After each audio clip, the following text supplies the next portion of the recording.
అందరికీ నమస్కారం. పూజ్యశ్రీ సామవేదం షణ్ముఖ శర్మ గారు వ్రాసినటువంటి సంపాదకీయాలను నేను చదవడమే కాకుండా అందరికీ తెలియాలి అనే ఉద్దేశంతో ఈ వీడియోలను చేస్తూ ఉన్నాను.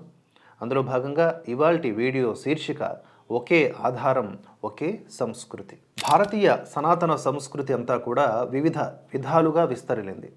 వేదాలు మొదలుకొని పురాణాలు, తంత్రశాస్త్రాలు, యోగ విద్య, జ్యోతిష విద్య, వైద్య విద్య ఇలా బహుదా శోభించింది. వీటన్నిటినీ కలిపి మనదైన సంస్కృతిగా భావిస్తూ వచ్చాం. కానీ పాశ్చాత్యులు, విమతస్థులు మన సంస్కృతిని నాశనం చేసేందుకు కువ్యాఖ్యానాలు చేసినట్లుగానే మనవారే మన మార్గాల్లో భేదాన్ని చూపి ఒక విధంగా వారు చేసిన పనినే చేస్తున్నారు. ఒకప్పుడు వేదాలనే గొప్పవని అంగీకరించని మేధావులుండేవారు. తరువాత వేద విద్య అమోఘమని, అత్యున్నతమని ఆమోదిస్తూనే స్మృతుల్ని, పురాణాల్ని, తంత్రయోగ జ్యోతిషాదుల్ని అవహేళన చేసే మేధావులు వచ్చారు.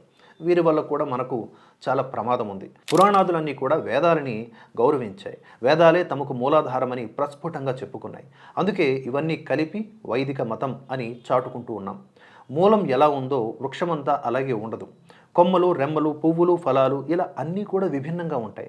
కానీ అవన్నీ మూలంతో సంబంధం లేకుండా ఉండవు.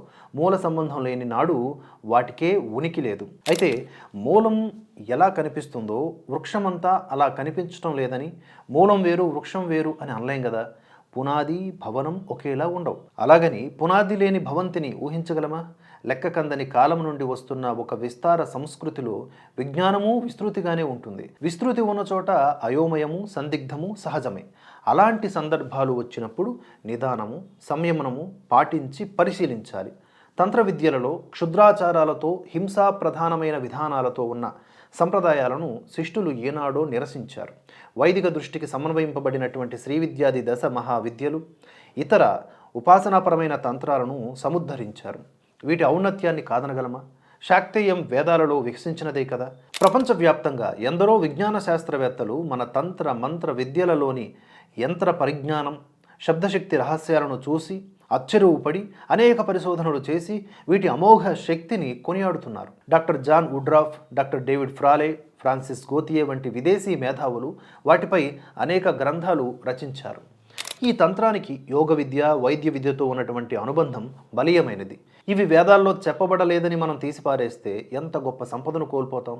అదేవిధంగా దేవాలయాలు, విగ్రహారాధనలు వేదాలలో లేవని, తరువాతి కాలంలో వచ్చాయని వీటిని తక్కువ దృష్టితో చూసేవారు ఉన్నారు.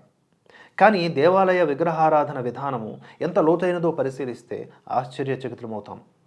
దేవాలయ విగ్రహ నిర్మాణాలకు శాస్త్ర పద్ధతులు ఏర్పరిచిన ఆగమ శాస్త్రాలలో ఎంత వైజ్ఞానిక సంపద ఉందో ఇప్పటికే నిరూపించారు.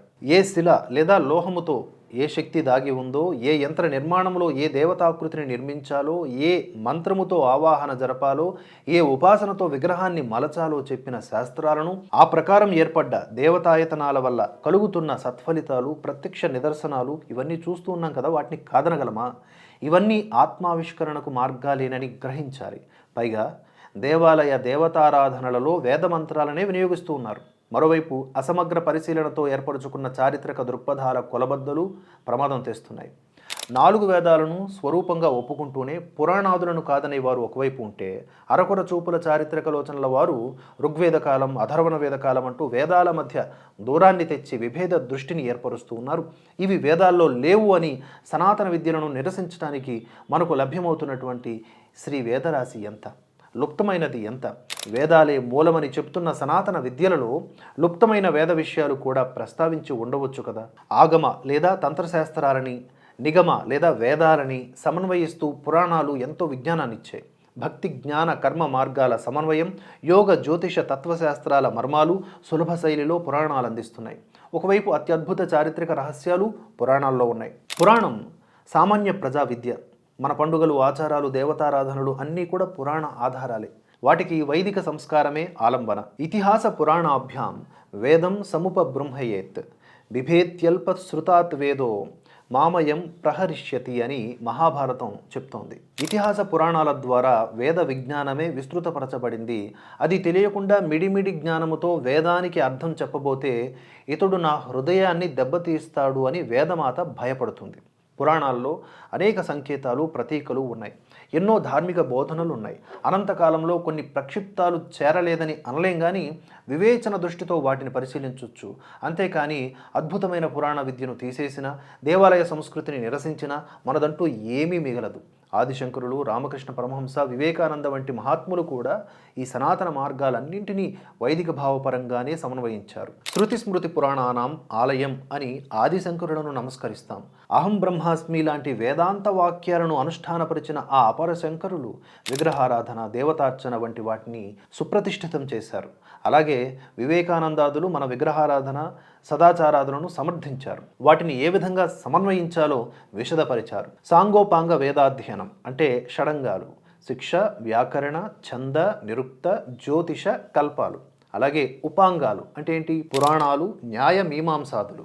వీటితో కూడినటువంటి వేద విద్య అని అర్థం. కానీ వాటిని కాదనే దుస్సాహసం నేడు బయలుదేరుతోంది. మన దేవాలయాదుల్ని, ప్రాచీన విద్యల్ని శతాబ్దాలుగా దాడి చేస్తూ నశింపజేస్తున్న వారికి, నేటి ఈ విభిన్న వేద సమర్థన మేధావులకి తేడా లేకుండా పోతోంది. మన ధర్మంపై దెబ్బతీయడానికి కలిపురుషుడు ఈ రూపాలలో కూడా వస్తున్నాడేమో. లేకపోతే వేదాలను టెక్స్ట్ బుక్స్ వలె చదివేసి అర్థాలు వ్రాసేసి రామాయణాదుల్ని గొప్ప గ్రంథాలు అంటూనే రాముడు దేవుడు కాడు, ఆదర్శ మానవుడు, కృష్ణుడు గొప్ప వ్యక్తి కానీ అవతార పురుషుడు కాదు అనే మేధావులు సంస్కృతి పరిరక్షకులుగా పేరు పొందుతున్న దుష్కాలం వచ్చేదా? వాల్మీకి రామాయణంలో ఇది సంక్షిప్తమని, మహాభారతంలో అది ప్రక్షిప్తమని, భగవద్గీతాది గొప్ప గ్రంథాలను కూడా పక్కన పెట్టేటటువంటి ప్రబుద్ధులు వస్తున్న ముదురు కలికాలం వచ్చింది. శ్రీరాముడు, శ్రీకృష్ణుడు మనకు ఆదర్శము, ఆరాధ్యము. వాల్మీకి, వ్యాసులు, ఋషులు ప్రత్యక్షరంలో అవతారమూర్తుల్ని ఆవిష్కరించారని అర్థం చేసుకునే సంప్రదాయం మనకుంది. అది వదలి వినూత్న నాస్తిక దృక్కోణాలతో వీటిని కాదని ఏం సాధించబోతున్నాం? మరోవైపు ధ్యాన మార్గాలు అంటూ కొత్త సంస్థల్ని స్థాపించి మన సనాతనమైన ఉపాసనల్ని, ఆరాధనల్ని, పూజల్ని నిరసిస్తూ ఉన్నారు.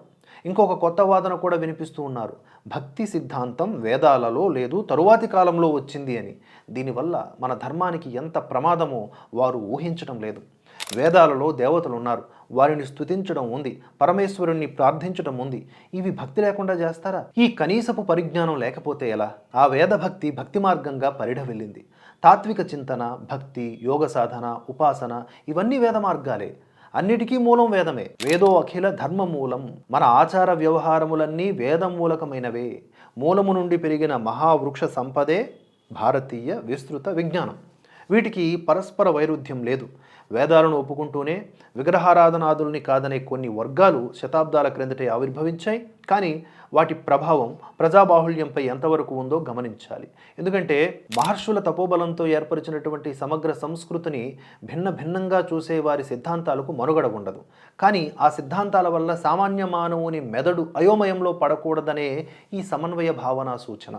హైందవ సంస్కృతిగా పిలువబడుతున్నటువంటి మన సనాతన మతం సజీవముగా వర్ధిల్లాలంటే ఈ కుహనా మేధావుల ప్రతిపాదనల వల్ల సామాన్యుని మనస్సు అల్లకల్లోలం కాకుండా కాపాడుకోవాలి. సద్గుణాలతో కూడిన సాత్విక భగవద్భక్తి, వేదాల పరమావధి అయినటువంటి తాత్విక చింతన, ఈ రెండింటి మేళవింపుతో మన ప్రాచీన విద్యలన్నింటినీ సమన్వయించి చూడగలిగిన దృష్టి, సంప్రదాయ శిక్షణతో కూడిన నవీన విజ్ఞాన దృష్టి ఇవన్నీ అవసరం. ఆ దృష్టితో చూస్తే భిన్న భిన్నంగా కనిపిస్తున్న మన సంప్రదాయాలన్నీ వేదభావనా వాహినులే, వేదవేద్యమైన పరతత్వం వైపు ప్రవహిస్తున్న జీవనదులే అని స్పష్టమవుతుంది. మరో వీడియోలో మళ్ళీ కలుసుకుందాం. జై హింద్, జై భారత్.